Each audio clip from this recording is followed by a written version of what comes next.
Ekrem Demirkal est turc. En 2012, il est venu en Chine pour étudier. Il a profité de ses vacances pour parcourir plus de la moitié du pays. Ekrem a décidé que Tingdozhen serait la dernière étape de son périple avant la fin de ses études de 3e cycle. Tingdozhen. Me voici.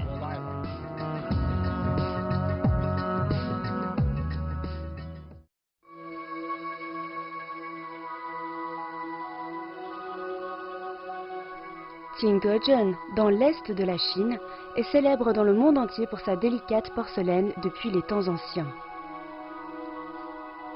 Ekrem souhaite depuis longtemps aller à Tingdozhen pour apprendre à faire lui-même un objet en porcelaine. Excusez-moi, Tingdozhen, c'est loin d'ici? Nous sommes ici à Yaoli, à 50 km de Tingdozhen. Il y a quelqu'un? On dirait qu'il n'y a personne. Ekrem doit tout d'abord résoudre le problème de ses frais de voyage. Bonjour madame. Bonjour. Désolé de vous déranger. Avez-vous besoin d'un coup de main? Je vois que vous avez plein de choses ici. Voulez-vous embaucher quelqu'un pour vous aider? Au cours des 7 dernières années, chaque fois qu'Ekrem voyage à pied, il fait de petits boulots en cours de route pour subvenir à ses besoins. Il n'a jamais demandé un sou à sa famille. Bonjour monsieur, je cherche du travail. Hein? Je ne comprends pas leur dialecte.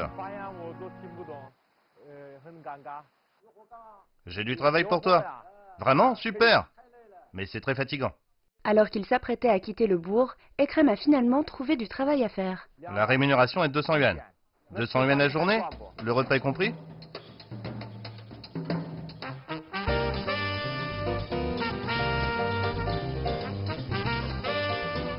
« 200 yuan et un repas gratuit. Ekrem est assez content de son nouveau travail. J'ai trouvé du boulot.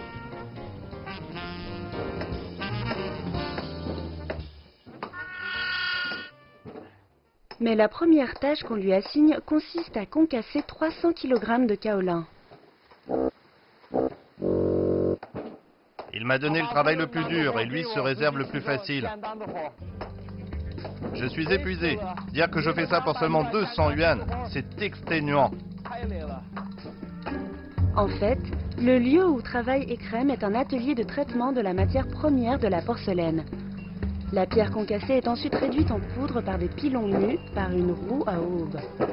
Cette technique est utilisée à Tingdozhen depuis des milliers d'années. Le nombre d'ateliers traditionnels comme celui-ci a diminué au cours du temps. Les artisans préparant de la pâte faite main sont devenus rares. Ça va trop vite. Et Chan Tingfu est l'un des rares artisans à travailler avec ce moulin à eau. Quand c'est broyé, verse encore. Le jeune Turc a la chance d'assister aux premières étapes de la fabrication de la porcelaine au cours de son voyage. Descends sans crainte. Oh, ce n'est pas profond, n'est-ce pas? Piétine comme ça. J'ai l'impression qu'on s'enfonce de plus en plus. Cet après-midi, le travail d'Ekrem consiste à fouler la pâte. Ekrem, du nerf. D'accord. Fais ça bien. Oui, patron. Piétiner pieds nus la glaise permet de mieux détecter les bulles d'air et de les éliminer. Il ne faut aucune impureté. On fait comme ça pour remonter l'eau à la surface. Je vois. Quand la pâte aura séché, on pourra la diviser en morceaux comme ceci. D'accord. C'est mon plus grand rêve de fouler la boue comme ça. Ekrem passe un bon moment, mais il réalise pour la première fois que le processus de fabrication de la porcelaine est beaucoup plus difficile qu'il ne le pensait. Je voyais la fabrication de la porcelaine comme un processus artistique très raffiné, mais quand j'ai vu comment on préparait le matériau, j'étais impressionné. Plus tard, ces briques de glaise fabriquées par Ekrem deviendront la couche externe translucide et colorée d'objets en porcelaine. Maître Chan a invité Ekrem chez lui, mais ce dernier a refusé. Il préfère dormir sous la tente qu'il utilise toujours dans ses nombreux périples en Chine. Je suis ici depuis presque une semaine. On fabrique de la porcelaine comme les Chinois il y a 1000 ans, ce qui est très différent de ce que j'imaginais. Ces journaux constitueront les premières ébauches de ses notes de voyage qu'il envisage de publier plus tard. Peut-être que seule la préparation de la glaise est difficile. Il est temps que je reprenne la route.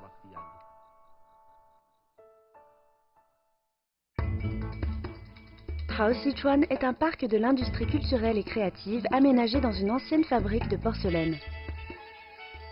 De vieux artisans, des étudiants et des potiers du monde entier se sont réunis ici. ce qui en fait un paradis de la porcelaine.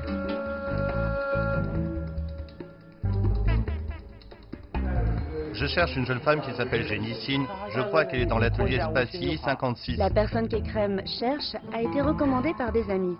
Elle a promis d'aider le Turc à réaliser son rêve. L'espace I est là-bas. Allez tout droit. Je cherche depuis longtemps, mais je n'ai pas trouvé. Où es-tu? Originaire de Suzhou, Zheng Yixin est une jeune diplômée venue à Qingdezhen pour créer son entreprise. Elle est la dernière disciple du grand maître Zhang Xueben. Bonjour, tu es Jenny Sin? Bonjour. Ekrem, n'est-ce pas? Oui. Je suis Yixin. Je t'ai enfin trouvé. C'est très grand ici. Mon amie m'a dit que tu viens pour faire une porcelaine. Oui, Elle m'en a parlé. oui. J'espère pouvoir t'aider. Je vais bientôt terminer mes études et rentrer dans mon pays. Je voudrais rapporter une version de cet objet en céramique de Qingdezhen. Il s'avère qu'Ekrem a fait tout ce chemin jusqu'à Qingdezhen pour fabriquer lui-même une théière turque en céramique. Il compte l'offrir à sa mère. Tu veux faire la même en céramique? Oui. Mais la jeune femme émet tout de suite des doutes. Mais ce serait vraiment difficile à faire. Quand il a sorti cette théière de forme spéciale de son sac, j'étais un peu abasourdie. Pour un profane comme lui, c'est absolument impossible de fabriquer un objet si compliqué en seulement un mois. On met ça dessus, puis on prépare le thé dedans. La Turquie est réputée pour être un pays du thé, avec la plus grande consommation annuelle de cette boisson par habitant dans le monde. Sous l'Empire ottoman, les caravanes de chameaux apportaient en Turquie le thé chinois via la route de la soie. Depuis, le thé est devenu un élément indispensable du quotidien des Turcs. Le récipient du haut sert à préparer le thé turc et celui du bas pour faire bouillir de l'eau. Les théières turques sont particulières. Elles comptent 2 récipients qu'on empile. Celui du dessus sert à l'infusion du thé et celui du dessous à faire bouillir l'eau. On verse un peu de thé, puis on verse encore un peu d'eau bouillante et c'est prêt. Ekrem ne réalise pas que le cadeau qu'il veut faire est d'une conception inhabituelle qui rend sa réalisation plus difficile que les autres.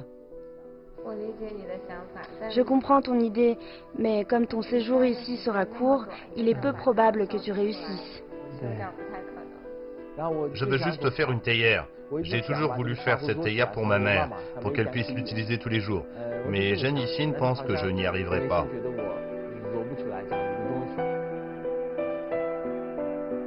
Cette première rencontre avec la céramiste ne donne aucun résultat concret.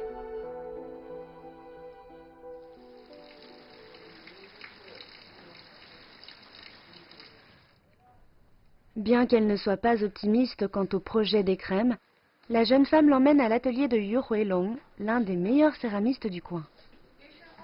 Maître Yu, Maître Yu est un grand artisan. Yu Huilong est héritier du patrimoine culturel immatériel de la porcelaine artisanale de Qingdezhen. Son savoir s'est transmis sur 3 générations dans sa famille. C'est cette théière? Oui, l'ensemble. Combien de temps ça prendrait si je la faisais moi-même? Tu as des rudiments? Non. Un peu. Sans connaissance de base, tu auras beaucoup de difficultés à faire cela toi-même. 1 mois, ça suffit à votre avis? 1 mois? C'est impossible. Tu vois, je ne t'ai pas menti.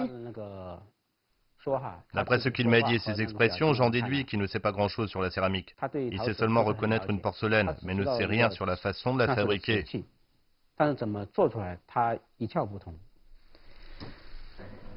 Le tournage autour est la première étape. Il est déterminant dans le résultat final. Un artisan chevronné doit avoir au moins 10 ans d'expérience. Maître Yu, cela ne semble pas particulièrement compliqué. C'est possible d'apprendre en 1 semaine? Je m'en sens capable. Tu penses pouvoir y arriver? En 1 semaine, ça devrait aller. Il dit qu'il pourra apprendre le tournage en 1 semaine. Comme c'est un étranger, je ne veux pas l'accabler avec des mots trop durs. Je vais donc le laisser faire l'expérience du mystère et des difficultés de cet artisanat.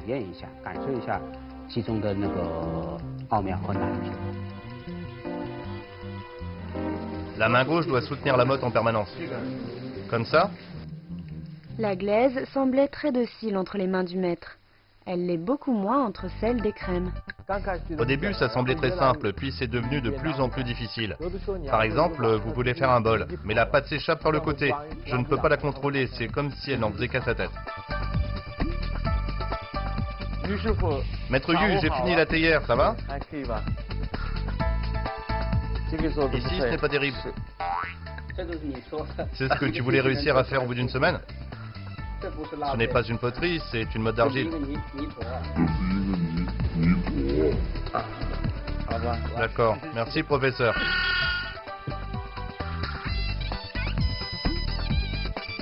Les exigences de Maître Yu sont assez élevées. Les miennes ne le sont pas autant. Je veux juste faire une théière simple mais belle, n'est-ce pas? Il trouve ça amusant. Il pense qu'il suffit de mettre de la glaise sur un tour pour terminer sa porcelaine. Il n'a pas encore lié la culture millénaire de la céramique en Chine avec notre savoir-faire artisanal. Bonjour Maître Yu, me voici. Bonjour. Ce premier échec au tournage n'a pas découragé Ekrem. La semaine suivante, il arrive tôt à l'atelier et en repart tard tous les jours. Ne fais pas la partie supérieure trop mince car elle se déformerait facilement. Ça va comme ça? Sous l'influence de Maître Yu, Ekrem abandonne son côté désinvolte et ne cesse de s'exercer au tournage. Ça va? La céramique est l'art de l'eau et du feu. Il y a une combinaison avec l'eau au début, puis la transformation sous l'action du feu. Mais Ekrem ne peut comprendre les mots insondables du maître, ni saisir la signification de tout cela. Un chef-d'œuvre. C'est comme quand je faisais des châteaux de sable sur la plage quand j'étais petit. Je trouve ça très amusant. Je suis très heureux de faire de la poterie ici tous les jours. Je veux montrer ça à Maître Yu.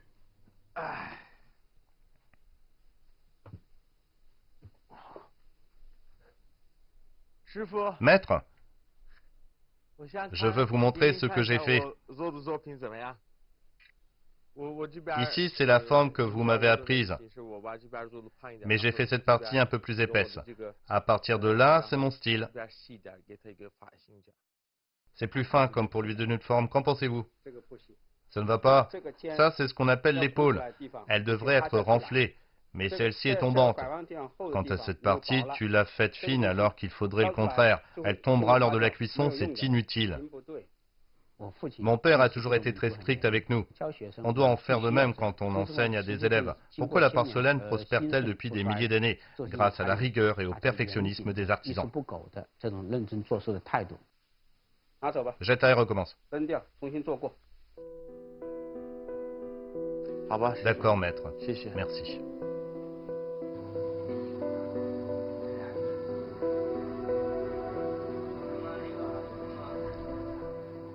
Une semaine s'est écoulée et Ekrem échoue toujours au façonnage de la pâte.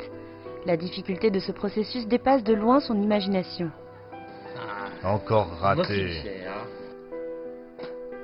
Les échecs répétés affectent profondément Ekrem.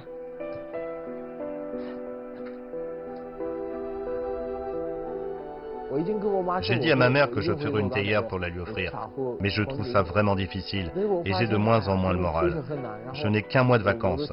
Une semaine s'est écoulée mais je n'ai encore rien fait.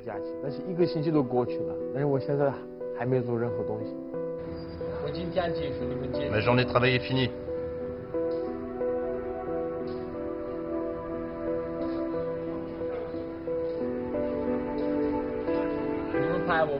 Vous ne filmez plus?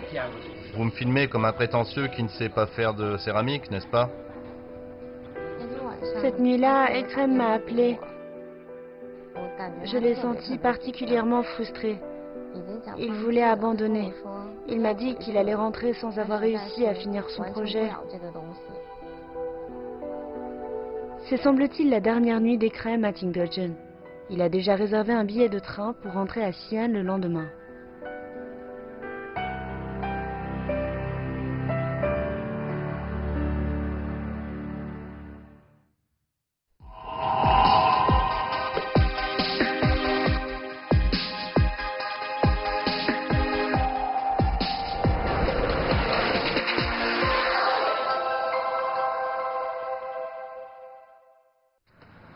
Voici la maison de mon maître. Jean Yixin pense qu'il y a encore un mince espoir. Maître Zhang est ici? Oui, il peint. Jean Yixin décide d'aider Ekrem dans une ultime tentative. Il y a un contraste entre le froid et le chaud, ainsi qu'entre la dynamique et le statique. Voici Zhang Xuewen, maître de Jean Yixin. On le surnomme le pinceau divin du bleu et blanc. Nous sommes chez lui, où se trouve également son atelier privé et sa galerie d'exposition. Ce sont ses œuvres, il a passé sa vie à travailler. À première vue, les porcelaines de Tingdegen, comme par exemple un bol, une tasse, une théière, semblent très simples. En fait, elles sont assez difficiles à faire. Les étapes sont nombreuses. On les appelle les 72 étapes. Mais c'est une manière de parler. On peut dire que Maître Zhang a consacré toute sa vie à la porcelaine. Il a eu beaucoup de difficultés et s'est également heurté à l'incompréhension de beaucoup de gens. Malgré son âge, il est toujours très actif dans la création. Chacun doit se spécialiser dans un domaine et s'y consacrer toute sa vie. Par exemple, si vous faites les becs ou les anses de théière, vous devez le faire toute votre vie. Dans cet espace de plusieurs dizaines de mètres carrés où sont exposées de nombreuses œuvres, le septuagénaire offre à Ekrem un nouveau regard sur les artisans et l'esprit qui les anime depuis des milliers d'années. En fait, quand je suis arrivé à Tingdegen, j'ai réalisé que je ne connaissais pas assez la Chine. Avec tout ce que M. Zhang m'a raconté, je ressens un véritable sentiment pour la porcelaine. Cette dernière est liée à la culture chinoise. Si vous voulez comprendre cet art, vous devez comprendre la culture chinoise.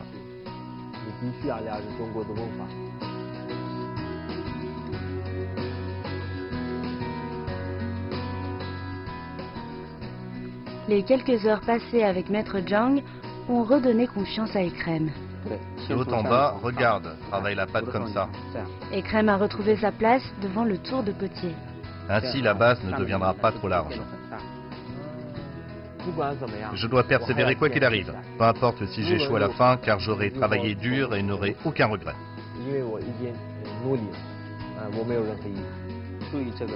Fais attention aux lignes de l'épaule. Elles doivent être pleines et rondes.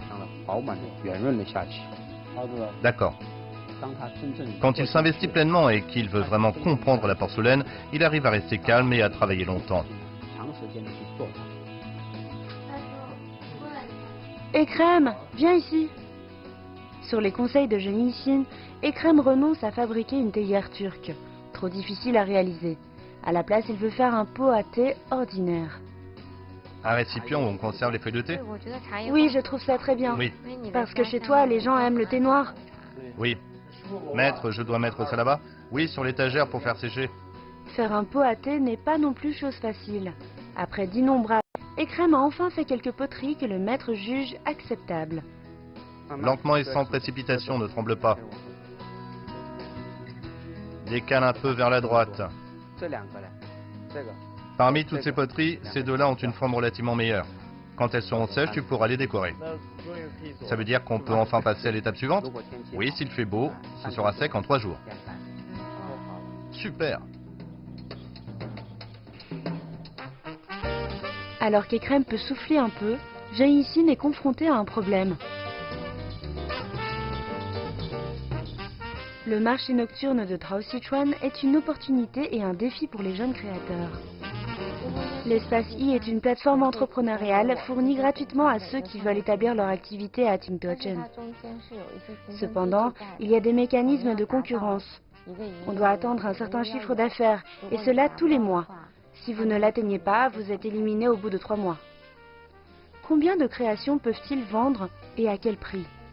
Les réponses à ces questions déterminent l'avenir des entrepreneurs dans l'espace I. Comme Jean Yixin a consacré du temps à aider Ekrem dans son projet, cela met en péril son chiffre d'affaires de ce mois-ci. Vous êtes bon vendeur? Venez, je sais parler chinois, venez. Vous avez 2 enfants, une tasse chacun, ce serait parfait pour eux. 1, 2, 3. Je veux vous emmener dans la Turquie romantique. Je ne connais pas le reste des paroles. Ça parle d'un voyage à Paris, non? C'est fabriqué avec le meilleur kaolin. Ah bon? Oui. Vous êtes un connaisseur? Vous voyez les décorations de Maître Gênes. Il faut de longues journées pour les peindre. Venez voir. Ces porcelaines bleues et blancs sont décorées à la main. C'est combien? 300. 300? Pourquoi c'est si cher? Parce que ça demande beaucoup d'efforts. Vous savez combien on en rate avant d'en réussir une? Il faut recommencer encore et encore. Aujourd'hui, on teste votre générosité. Merci, monsieur. Ok, merci. À bientôt. Ekrem s'est démené pour m'aider à vendre mes porcelaines. Cela m'a vraiment touché de le voir ainsi. Je pense que si vous aidez quelqu'un du fond du cœur, il vous le rend en retour de la même manière. Ekrem a appris à faire des céramiques la journée et prête main forte à Jean-Yixin la nuit. C'est cuit dans un four à 1300 degrés et on peut échouer plusieurs fois avant d'en réussir une. Merci. Je prends la somme. Grâce à l'aide d'Ekrem, la pression sur le chiffre d'affaires de la jeune entrepreneuse se réduit considérablement. Je t'invite à manger. Ok, c'est moi qui invite. Non, ça me fait plaisir. On va prendre une collation, je t'y emmènerai.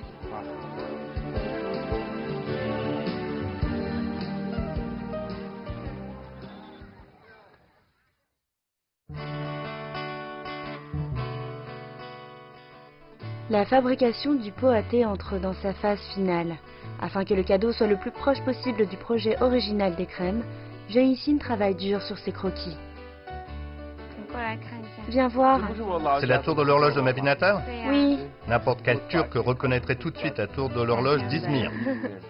Ensuite, comme tu as vécu à Xi'an, j'ai ajouté l'une des anciennes portes de cette ville. Grâce au talent de la jeune femme, Izmir, ville natale d'Ekrem, et Xi'an, sa ville d'adoption en Chine, sont liés à travers le temps et l'espace. Au milieu, il y a des chameaux. Ekrem est comme un messager à la tête d'une caravane qui relie les cultures de ces deux endroits. Les motifs que Jean-Yixin a conçus sont géniaux, car depuis de nombreuses années, je veux œuvrer en faveur des échanges culturels entre la Chine et la Turquie. Cette image reflète ainsi mon intention. Je t'ai apporté le couvercle. Alors qu'ils étaient tous deux occupés à peindre l'objet, Maître Yu Huilong n'est pas resté les bras croisés en confectionnant un couvercle pour le pot à thé de son apprenti. C'est bien peint, non? Les étapes suivantes, telles que l'émaillage et la cuisson, ne peuvent se faire qu'avec l'aide de Maître Yu. Vous deux, venez ici. Le moment est enfin venu d'ouvrir le four. Maître, on va en sortir mon œuvre? Oui, viens voir.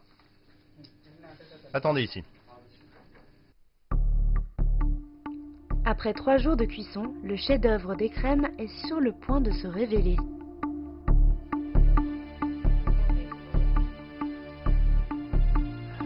Je suis inquiet. Ce sera une grosse surprise pour toi. J'espère bien.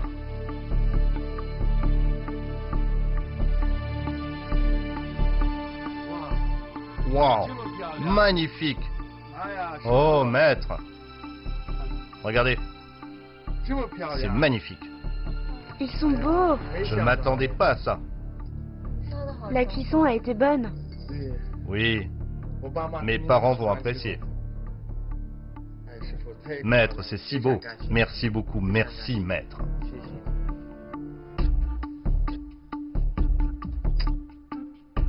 Vois-tu des défauts?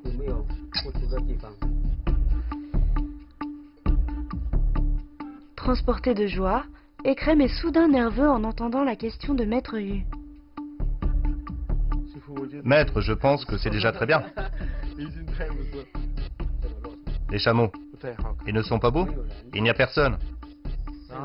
Exact. Il s'avère qu'ils ont oublié de peindre le caravanier de la scène représentant la route de la soie.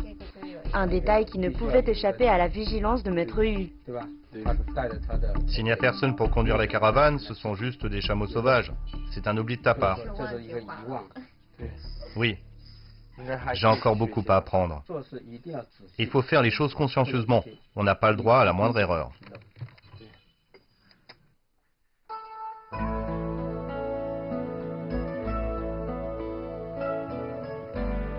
Je voudrais vous offrir ce pot. Ainsi, l'un sera en Chine tandis que l'autre en Turquie. Celui-ci, je l'ai un peu raté. Ekrem s'interroge sur ce qu'il convient d'offrir. Mais le très strict Maître Yu lui dit quelque chose d'inattendu. Sur celui-ci, aucun personnage n'est représenté. Il y a donc un petit défaut. Mais quand on y pense, celui qui manque dans cette scène, c'est toi. C'est parce que tu rentres dans ton pays avec une caravane. Merci. Chaque fois qu'on verra ce pot, on pensera à toi. Merci, merci, maître. Je reviendrai vous rendre visite. Quand j'ai dit au revoir à maître Yu, je lui ai embrassé la main. Dans la culture turque, c'est la plus grande marque de respect envers les aînés, les maîtres et les enseignants. Merci, maître, merci.